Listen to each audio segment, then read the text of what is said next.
Bharatiya Janata party के bulldozer का गरीब हटाओ अभियान तेजी से सिर्फ गरीब को ही नहीं बल्कि उन्हें वापस भुखमरी, बेरोजगारी और उनके बच्चों को अशिक्षा में ढकेलने के क्रूर मिशन में देश भर में तब्दील हो चुका है। ध्यान से देखिए, जहां जहां डिमोलिशन ड्राइव्स चल रहे हैं उसका मकसद सिर्फ और सिर्फ गरीबों को शहरों से हटाना है। जिनकी बदौलत देश चलता है उन्हें गायब करना है।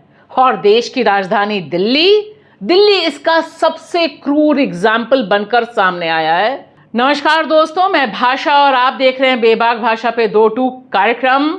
सोचिए दिल पर हाथ रख के कि जिस जगह पर 2019 में नागरिकता का जन्म हुआ था, जी हां, ध्यान से देखिए, इस नागरिकता का जन्म 2019 में देश की राजधानी दिल्ली के मजनू के टीला में हुआ था। आज उस मजनू के टीला पर बुलडोजर चलाने की हरी झंडी देश की राजधानी दिल्ली में जो सरकार बैठी है, रेखा गुप्ता की, बीजेपी की, उसने दी और उस पर मुहर लगाई दिल्ली की हाई कोर्ट ने। दरअसल देश भर में जो बीजेपी का बुलडोजर चल रहा है गरीबों को नेस्तनाबूद करने का, उसका सबसे क्रूएल चेहरा देश की राजधानी दिल्ली में दिखाई दे रहा है। अब सोचिए जरा, पाकिस्तान से जो हिंदू आए उनका जो रिफ्यूजी कैंप मजनू के टीला में बना है, ये वही बस्ती है जहां पर 15 मई 2024 में जब नागरिकता संशोधन कानून के तहत भारतीय नागरिकता मिलने पर जश्न मनाया जा रहा था। आज वहां मौतम है। कोई रिपोर्ट नहीं कर रहा कि 2019 में जिस बच्ची का नाम पाकिस्तान से आए हिंदू परिवार ने नागरिकता रखा था, अब वह कहां रहेगी, कहां जाएगी। दिल्ली के मजनू के टीला में इस बस्ती पे जो बुलडोजर चलने को है, उसका एक सिरा जुड़ता है दिल्ली हाई कोर्ट, वहां के जस्टिस धर्मेश शर्मा के फैसले से। लेकिन बड़ा पॉलिटिकल फैसला जुड़ता है देश की राजधानी दिल्ली में 100 दिन का सेलिब्रेशन कर रही बीजेपी की रेखा गुप्ता सरकार का। क्योंकि दरअसल यह सरकार सत्ता पे काबिज ही हुई आम आदमी पार्टी की सरकार को हटाकर सिर्फ और सिर्फ एक बड़े नारे पर। और उस बड़े नारे का पोस्टर थे प्रधानमंत्री नरेंद्र मोदी, और कहा गया था जहां झुग्गी वहीं मकान। और दिल्ली की सत्ता हासिल करने के लिए देखिए, याद कीजिए, प्रधानमंत्री नरेंद्र मोदी ने चुनाव से पहले कैसे बांटे थे तकरीबन 1,500 के करीब मकानों की चाबियों के गुच्छे। और आज यही सवाल उठा रहे हैं मजनू के टीला में रहने वाले पाकिस्तानी रिफ्यूजी, बाकी लोग, और साथ ही साथ मद्रासी कैंप, जहां पर 300 घर ढहा दिए गए, 300 झुग्गियां ढहा दी गई। क्योंकि दरअसल रेखा गुप्ता जी को दिल्ली साफ चाहिए, गरीब नजर नहीं आने चाहिए, और वह टक्कर ले रही हैं गुजरात में मोदी के विकास मॉडल से होड़ लेते हुए रेखा गुप्ता फैसला करती हैं कि जितने भी स्लम हैं, जितनी भी झुग्गियां हैं, उन सबको नेस्तनाबूद कर दिया जाए। याद रखना इस बात को, भारतीय जनता पार्टी गरीबों की हाय ले रही है। भारतीय जनता पार्टी गरीबों का श्राप ले रही है। आज तुमने गरीबों का घर उजाड़ा है, वो दिन दूर नहीं जो यही देश की जनता तुम्हारी राजनीति का घर उजाड़ देगी। जब वोट लेना होता है तो इनको झुग्गियों में जाके सोते हैं। ये राजनीति के ऐसे आतंकवादी, इन बुलडोजर का डर दिखाने वाले, इन आतंकियों के खिलाफ जो राजनीति के आतंकी हैं, ये क्या वो झुग्गी वाले आज अवैध हो गए? उनके वोटर कार्ड आज अवैध हो गए, आज वो रोहिंग्या बन गए, आज वो बांग्लादेशी बन गए। पूरे दिल्ली बर्बाद कर दी रेखा गुप्ता ने। मोदी जी का, रेखा जी का ये अपने आप को घमंड है कि हम गरीब को यहाँ नहीं रहने दें। दिल्ली के अंदर गरीब नहीं रहेगा, सिर्फ पैसे वाले रहेंगे।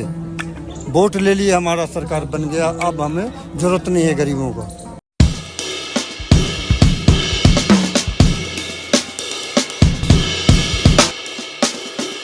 मद्रासी कैंप जो बारापुला नाले के इर्द गिर्द बना हुआ, तकरीबन 50 से 60 साल से लोग यहां रह रहे हैं। मद्रासी कैंप के लोग बता रहे हैं कि कैसे भारतीय जनता पार्टी ने उन्हें झूठ से ठग लिया। वे बता रहे हैं कि किस तरह से चुनाव से पहले एक हाथ में तुलसी और एक हाथ में गंगा जल लेकर बीजेपी के नेता अर्जुन सिंह मारवाल यहां आए थे और उन्होंने कहा था कि जहां पर झुग्गी है वहीं घर मिलेगा। और आज पूछ रहे हैं कि हमारी झुग्गियां टूट गईं और हमारे विधायक देखने तक नहीं आए। उस टाइम की बात वो तो बोल के गया था जहाँ पे झुग्गी वहीं पे मकान। ये और दूसरा बात क्या, तुलसी पत्ते गंगा जल हाथ में ले कसम खा के गया तुम्हारे को यहीं पे मकान बना के दिया जाएगा। 600 के करीब मकान है, 370 के पास कागज रेडी था। 370 के अंदर 180 बंदे पास करा, बाद बाकी बंदे जाए कहाँ। जो झुग्गी तोड़ी गई है तो ये बीजेपी का जो है डेमोलेशन ही काम है, तो झुग्गी तोड़ने से सोचते हैं कि डेवलपमेंट हो जाएगा। 600 लोगों के घर झुग्गियां हैं और लोग बता रहे हैं कि सिर्फ 200 लोगों को नरेला में यानी 30 किलोमीटर से ज़्यादा दूर पर घर दिया गया है। वह घर ऐसे हैं, हम सब जानते हैं कैसे हैं, ना लाइट है, ना बिजली है, ना पानी है। बवाना की तस्वीरें याद कर लीजिए, वही काफ़ी है। यहाँ लोग पूछ रहे हैं कि गरीब के बच्चे का कोई भविष्य नहीं होता। हमारे बच्चे इतनी मुश्किलों से यहाँ स्कूलों में पढ़ रहे हैं, हम यही काम कर रहे हैं, हम कहाँ जाएंगे और क्यों जाएं हम, जब मोदी जी ने इतना बड़ा वादा देश की राजधानी दिल्ली में खड़े होकर किया था कि जहां आपकी झुग्गी है वहीं घर होगा। फिर एक नाले को साफ करने के लिए आपने ये झुग्गियां हटा दी। यह बात किसी को भी हजम नहीं हो रही। सीट पे तो 100 दिन हो गए, 100 दिन में किसने क्या काम कर दिया उसने, मोदी ने। 180 लोगों का घर है बचा हुआ। नहीं, पास करके जो नरेला दे गया उसमें से और 20 कम कर दिया। एक काम पूरा नहीं करा, एक वादा पूरा नहीं करा उसने। हमारी मुख्यमंत्री कह रहे दिल्ली की, वो कह रहे 700 करोड़ गरीब झुग्गी वालों के लिए, क्या तोड़ने के लिए। जब आए थे इलेक्शन पहले, जहाँ झुग्गी वहीं मकान देंगे, कुछ भी नहीं दिया और ये हालत में हमें फैल के चले गए। कोई नहीं आया, कोई प्रधानमंत्री कोई भी नहीं आया। हमारा यहाँ झुग्गी इतना सालों की पुरानी है, हम तो यहाँ 25 साल से हूँ मैं।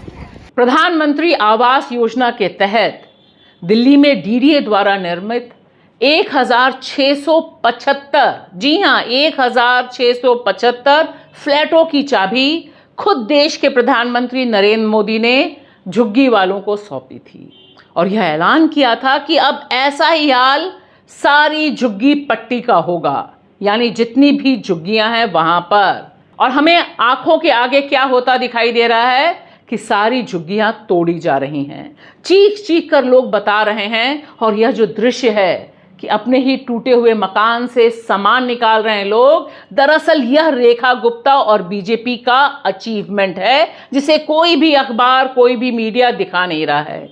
लेकिन सवाल सिर्फ दिल्ली, सिर्फ मद्रासी कैंप का नहीं है। यह ध्यान से देखिए, अगर आपके पास सही लेंस है, क्या उत्तर प्रदेश, क्या मध्य प्रदेश और क्या गुजरात में जिस तरह से चंदोला झील के आगे 7000 के करीब घरों को गिराया गया रातों रात, उसका मिशन भी यही था।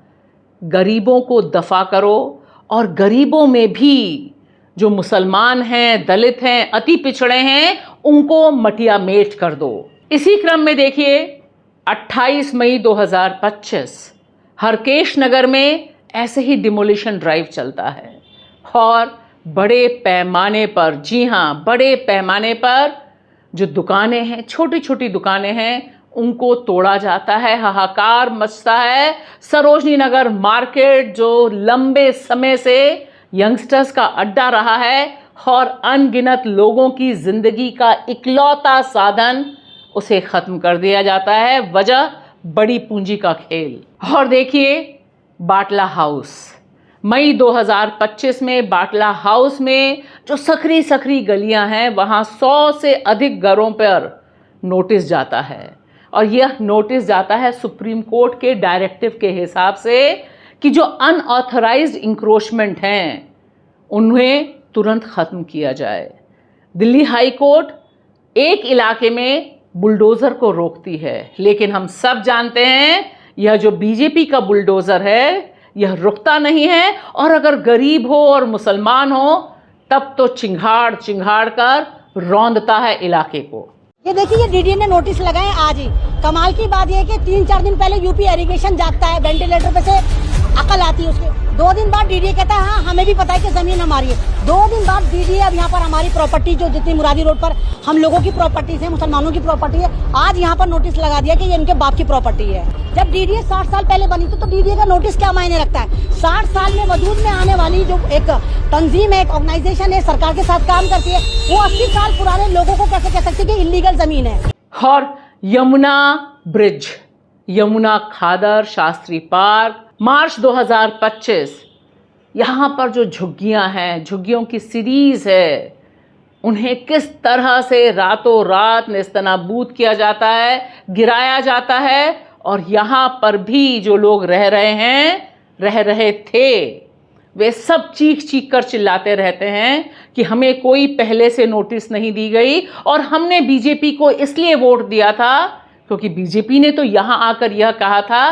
कि जहाँ आपकी झुग्गी है वहीं हम पक्का मकान बना कर देंगे। और यहाँ जाके आप यमुना खादर में देखें, एक इंसान नहीं दिखाई देता है, लेकिन ठीक बगल में अगर आप देखें आपको चमचमाता हुआ अक्षरधाम दिखाई देता है, आपको दिल्ली कॉमनवेल्थ गेम्स के लिए बने हुए बिल्डिंग्स दिखाई देती हैं, घर दिखाई देते हैं। यह भी यमुना तट ही है मोदी जी और रेखा गुप्ता जी। लेकिन चूंकि आपकी सरकार उस समय इसे बचाना चाहती थी, इसलिए आपने बस चुटकियों में नियम बदल दिया और यहाँ पर परमानेंट स्ट्रक्चर खड़ा हुआ है, जिसको लेकर मुझ जैसी तमाम पत्रकारों ने स्टोरी उस समय भी की थी कि यह यमुना बेल्ट है जहां परमानेंट स्ट्रक्चर बन रहा है। लेकिन खेल पैसे का, पॉलिटिकल पावर का है। तो एक बात बिल्कुल साफ हो गई है कि बीजेपी सत्ता में आने से पहले गरीबों को झुंझुना दिखाती, और यहाँ तो मोदी जी ने खुद ही फ्लैटों की चाबी दिखा दी थी। और सत्ता में आने के बाद 100 दिन भी नहीं हुए कि यह बुलडोज़र गरीबों पर दौड़ने लग गया है। सवाल सिर्फ मकान का नहीं है, सवाल यह है कि यहाँ पर जो हज़ारों जिंदगियाँ बड़ी मुश्किल से मेहनत करके पल रही थीं और अपने आने वाले भविष्य को सुनहरा करना चाहती थीं, बच्चे जो पढ़ रहे थे, उन सब के भविष्य के ऊपर यह बुलडोज़र रौंद कर बता रहा है कि अब सिर्फ और सिर्फ देश की राजधानी दिल्ली हो या फिर देश के अन्य इलाके और चमचमाते शहर, वे सिर्फ अमीरों के लिए सुरक्षित होंगे। सवाल यह है मोदी जी और रेखा गुप्ता जी, इस दिल्ली को चमकाने वाले लोग अगर नहीं रहेंगे, काम करने वाले लोग नहीं रहेंगे, तब पहले ही से जो आपका ग्राफ लगातार गिरता जा रहा है वह और बर्बाद हो जाएगा। और गरीब कह रहे हैं कि उनकी हाय आपको लगेगी ज़रूर। शुक्रिया।